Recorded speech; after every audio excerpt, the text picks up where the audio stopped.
Now. It's the after show. Theme music plays here. The after show.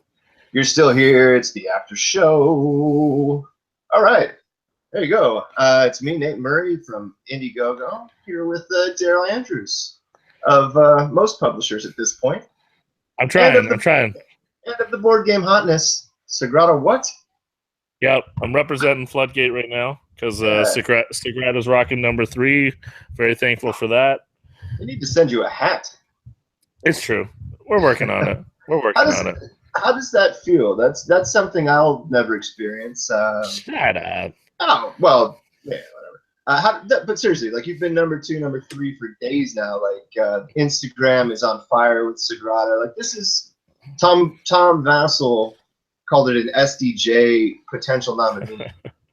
Like, you've been grinding hard. I know your work ethic. So how does it feel to have a game like this? Like, tell us about this moment. We all work for this.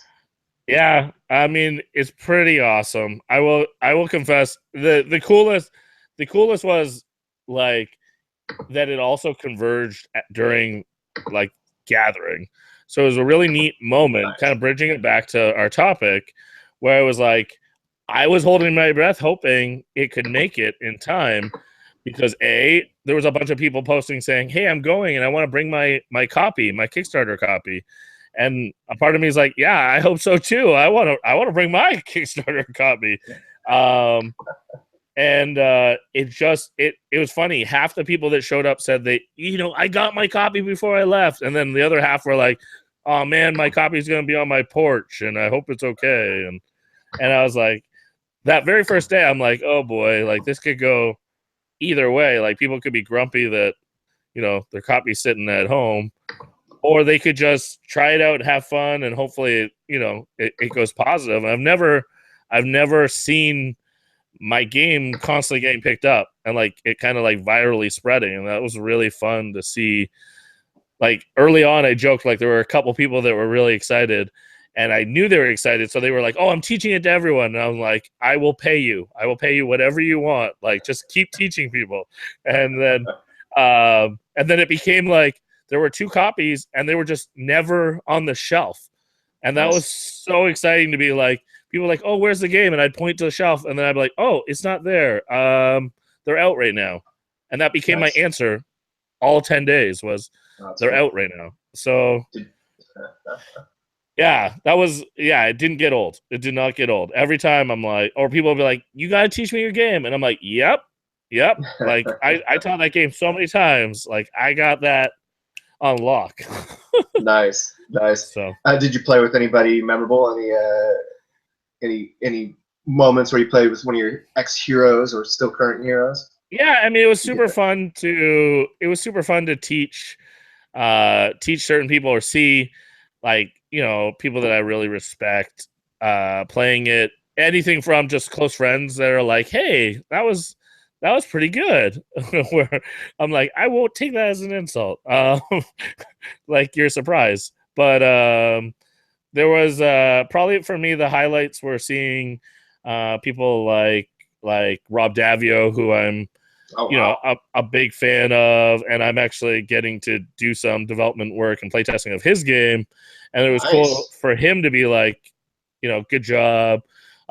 Same with like Eric Lang, who's someone that, he's definitely invested in me in a lot. So it kind of felt good for him to be like, good job. And he played 2 of my games and liked them both. And so that was just like the bigger compliment he gave me, which was really exciting. And this would be a game that you know about, but we had Outpost there. Oh, cool.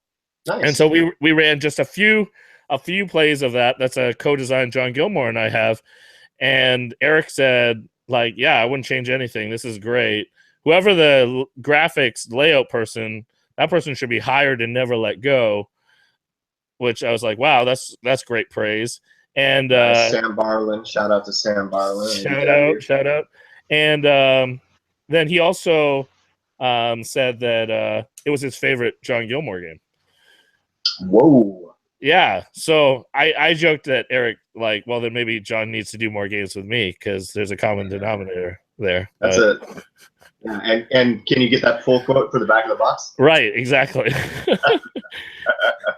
There's no more pull quotes from Eric Lang except for Simon Games. I bet. Yeah, I bet. Yeah, that is an interesting thing that happened there. Yeah.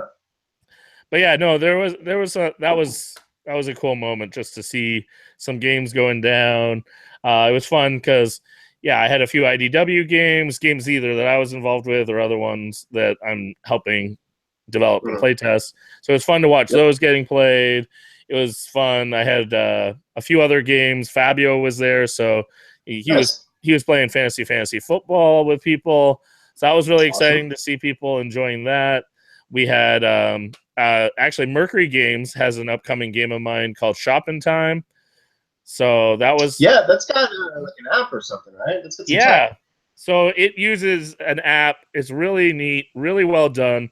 The designer of the app is actually a Canadian game designer, Eric Raoult.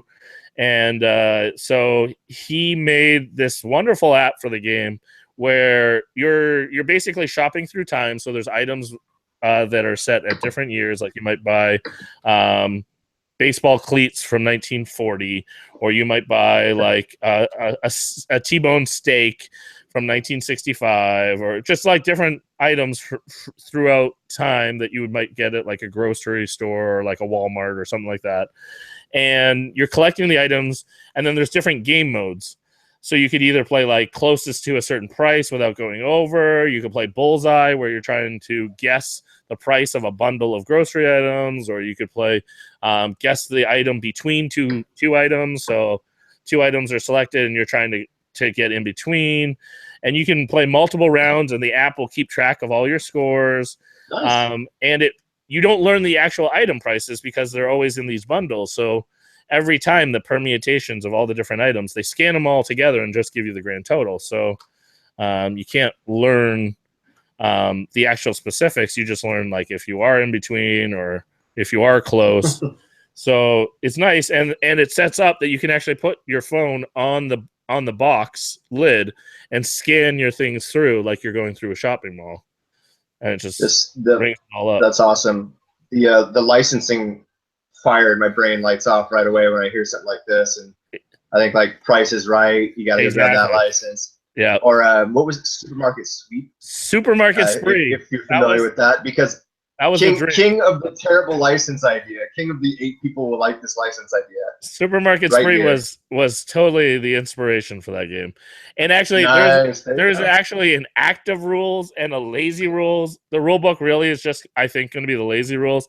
But the original design was that you would run around. At the time, I just had a card, but ideally, I was hoping for a little shopping cart, like a little, those little ones that like people like hold their cell phones in or something. And you had to run around the table pushing your little shopping cart and then put the card in the shopping cart and keep running around the table. And if people got in your way, you had to like reach around them and then go back and race. And you're racing to the different aisles, and the decks of cards were like at the corners of the table. That's hilarious. Now the lazy version is you just search through the deck, pick a card, pass it to your left. Yeah. That sounds okay.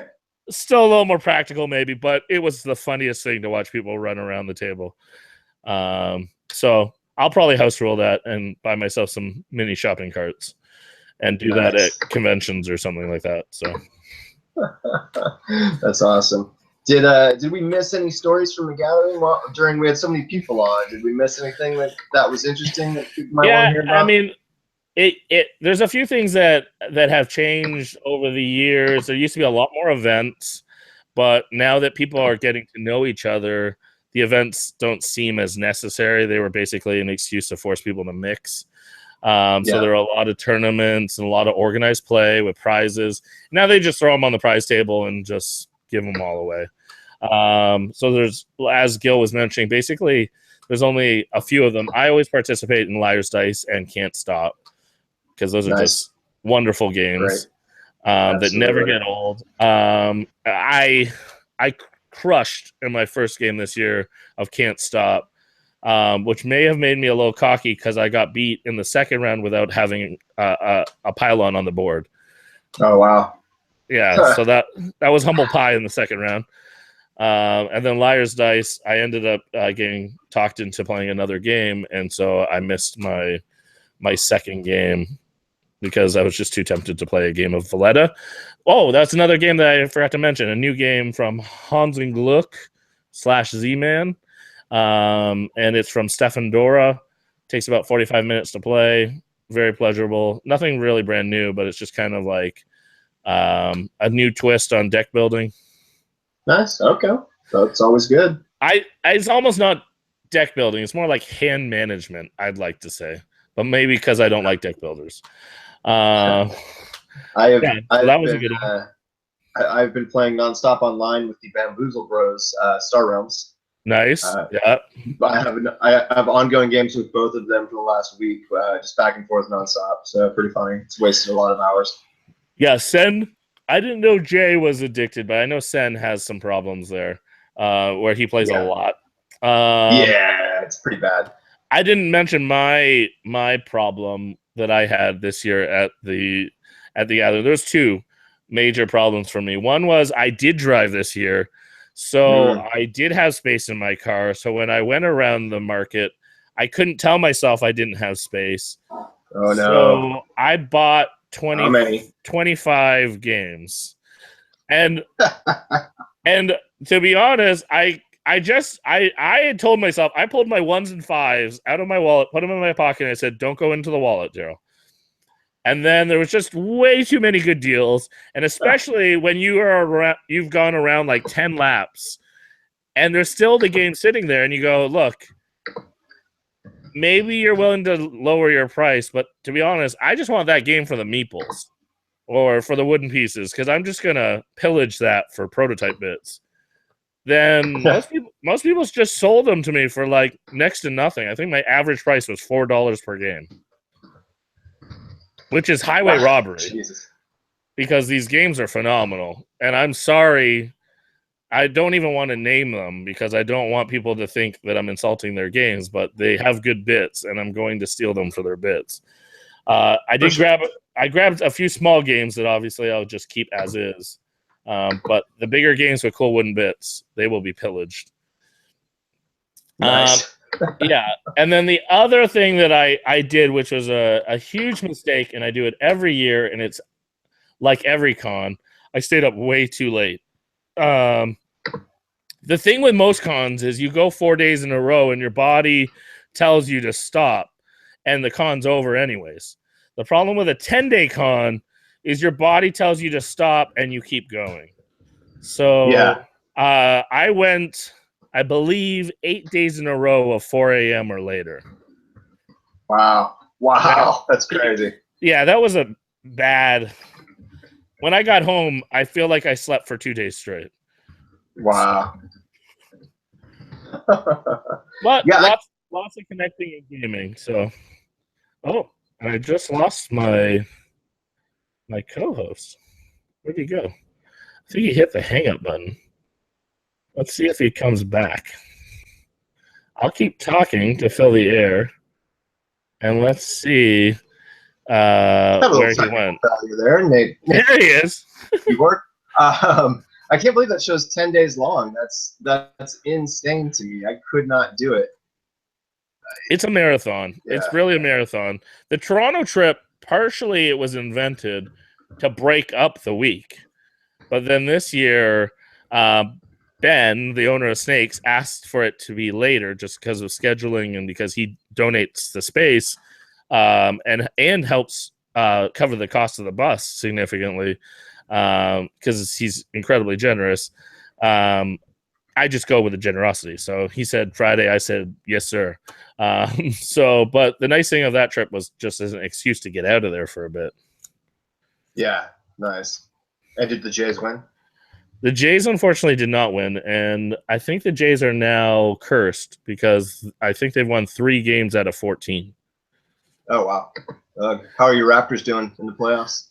Yeah, the Raps are our hope right now, and the Leafs, shockingly. The young kids are playing well. So overall, It's a good time to be a sports fan. Yes, it is. All right.